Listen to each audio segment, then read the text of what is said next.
বিজেপিকে কেন ভোট দেবেন? কি করেছে বিজেপি আপনাদের জন্য? কি করেছে? এক পয়সা দিয়ে কাউকে সাহায্য করেছে? বিনা পয়সায় রেশন কারা দেয়? আমরা দিই। লক্ষ্মীর ভান্ডার কারা দেয়? আমরা দিই। কৃষক ভাতা কারা দেয়? আমরা দিই। বিনা পয়সায় শস্য বীমা কারা দেয়? আমরা দিই। সংখ্যালঘু স্কলারশিপ কারা দেয়? আমরা দিই। তপশিলি বন্ধু কারা দেয়? আমরা দিই। জয় জহর কারা দেয়? আমরা দিই। যুবশ্রী কারা দেয়? আমরা দিই। সবুজ সাথী সাইকেল কে দেয়? আমরা দিই। স্মার্টফোন কে দেয়? আমরা দিই। বিয়ে না হলে 25,000 টাকা কে দেয়? আমরা দিই। জায়ের থান তৈরি করতে আমরা করি, মাঝের থান আমরা করি, মেডিয়াল গ্রাউন্ড আমরা করি, শ্মশান থেকে শুরু করে জন্ম থেকে মৃত্যু সবটাই করি। হঠাৎ করে আসবে আর ভোটটা নিয়ে চলে যাবে? কেন দেবেন? আর দিল্লিতে গিয়ে বাংলার কথা বলবে না, বলবে বাংলাকে টাকা দেবে না। কেন দেবেন বলতে পারেন মা বোনেরা আমার? এবারেও কি দেবেন? মা বোনেরা এবারেও কি দেবেন? আমি মা বোনেদের সম্মান করি। মা বোনেরা আমার ঘরের লক্ষ্মী। কেউ মাদার, কেউ আম্মা, কেউ কন্যাশ্রী, কেউ রূপশ্রী, কেউ শিক্ষাশ্রী, কেউ ঐক্যশ্রী। আমার ইয়াং জেনারেশন, সবচেয়ে বেশি আনএমপ্লয়মেন্ট ইন্ডিয়াতে ইয়াং জেনারেশন, যারা এডুকেটেড। জিনিসের দাম কত বেড়েছে? কে দায়ী? নরেন্দ্র মোদীর গ্যারেন্টি কি?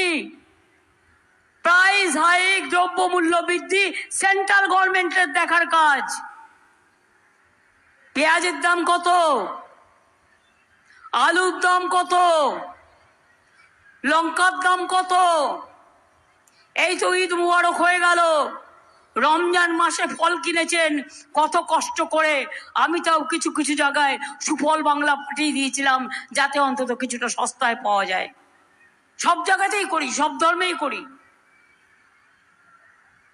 আগের বারে নির্বাচনের আগে এসে বলল, आपको অ্যাকাউন্ট মে 15 লাখ করকে দে দেंगे। পেয়েছেন কি ভাইরা আমার? 1 লাখ দিয়েছে। কেন তোমরা চুপচাপ দাঁড়িয়ে আছো, কথা বলতে পারো না? যদি বলো হ্যাঁ সত্যি, হ্যাঁ বলবে, আমার কোনো আপত্তি নেই। মোদি 1 লাখ টাকা দিয়েছে ব্যাংক অ্যাকাউন্টে। দ্বিতীয়ত, জলপাইগুড়ি আলিপুরদুয়ারের দুর্যোগে প্রধানমন্ত্রী এলেন, স্বরাষ্ট্রমন্ত্রী এলেন, ওই একবারও তো দুঃখীদের কথা বললেন না। একবারও তো বললেন না এই মানুষগুলো কেমন আছেন, কি খেয়ে আছেন। শুধু রাজনীতির কথা বলে গেলেন। আর আমরা পারমিশন চাইতে চাইতে, যেহেতু ইলেকশন চলছে 3 মাস ধরে, এখন কিছু করতে গেলেই পারমিশন চাই। বিজেপির বেলায় পারমিশন গ্রান্টেড, বিজেপির বেলায় বেল গ্রান্টেড, আর তৃণমূলের ব্যাপারে সব জেল গ্রান্টেড। আমি আপনাদের কাছে বলি, তা সত্ত্বেও যারা মারা গেছে তাদের সরকার প্রশাসন 1 লাখ টাকা করে দিয়েছে। হয়তো এটা কিছুই নয়, না মারা গেলে আরো ভালো হতো। 3টি বাচ্চার অবস্থা খারাপ ছিল, আমরা মেডিকেল কলেজে সারিয়ে দিয়েছি। গৌতম, অনেক থ্যাংক ইউ, সবাই মিলে করেছো।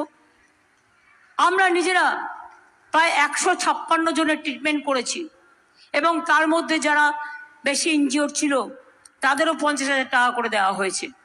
আর যাদের বাড়িঘর ভেঙে গেছে, আমি টিম পাঠিয়েছি, ইম্পর্টেন্ট টিম। কারণ সার্ভে ওয়ার্কটা যারা করছিল তারা মন দিয়ে করেনি, নতুন করে সার্ভে করা হচ্ছে। যার বাড়ি একদম ভেঙে গেছে, প্রশাসন তাকে 2টো কিস্তিতে 1,20,000 দেবে, বাংলার বাড়ির প্রকল্পে যেটা দেওয়া হয়। অনেককে ইতিমধ্যে 20,000 যারা পেয়ে গেছেন, তারা 40 পাবেন, প্রশাসন দেবে। আর যেই আপনার এই কিস্তির কাজটা কমপ্লিট হবে, আর একটা কিস্তি 60,000 পাবেন, অর্থাৎ মোট পাবেন 1,20,000 টাকা। ময়নাগুড়ি, জলপাইগুড়ি বা কুচবিহারের যে অংশে মানুষরা ক্ষতিগ্রস্ত হয়েছে।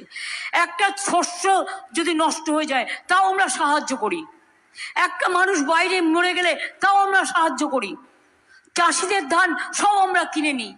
আর কি করতে পারি বলুন তো? আর কি করতে পারি? নিজের জীবনটা দিয়ে দেওয়া ছাড়া বাকি আছে কিছু করতে?